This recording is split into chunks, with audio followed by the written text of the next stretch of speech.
We're at the beginning of another month, and Pope Francis has introduced his prayer intention for October, which is for a shared mission. The Holy Father has called for a church where all the baptized share in its mission equally and co-responsibly.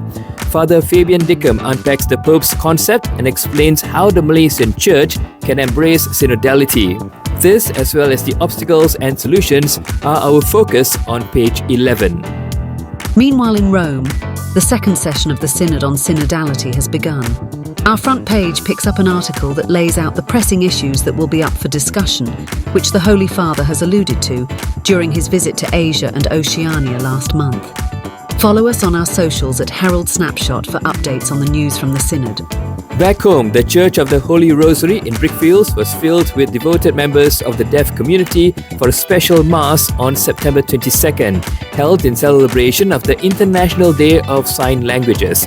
The international theme for this year's IDSL was Sign Up for Sign Language Rights, while CMFD's theme was inspired by Philippians 4:13, I can do all things through Christ who strengthens me. The event brought together the deaf community and their families from Kuala Lumpur, Selangor, Ipoh, Seremban, Cebu and Singapore.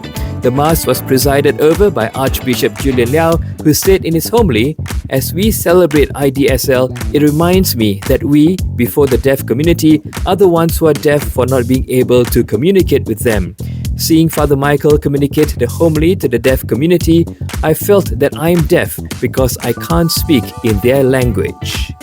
Archbishop Julian also urged everyone to make an effort to learn sign language so we can reach out and break the barrier of love. The Archdiocesan Office for Human Development organised a team bonding outing at the bowling alleys with the children of Rumah Ozanam. For many of them, it was their first experience bowling. The Chapel of Our Lady of Good Health in Kampong Pandan recently celebrated its 70th anniversary during the 9-day annual feast day on September 7th. A cake-cutting ceremony to mark the chapel's Platinum Jubilee took place following the grand procession in honour of Mother Mary.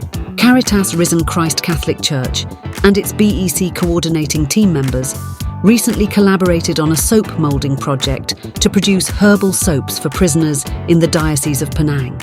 The session on the spirituality of soap moulding and the walk with God saw a total of 45 participants from 10 BECs and apostolates enthusiastically engaged in this corporal work of mercy, resulting in the moulding of 1,150 pieces of soap.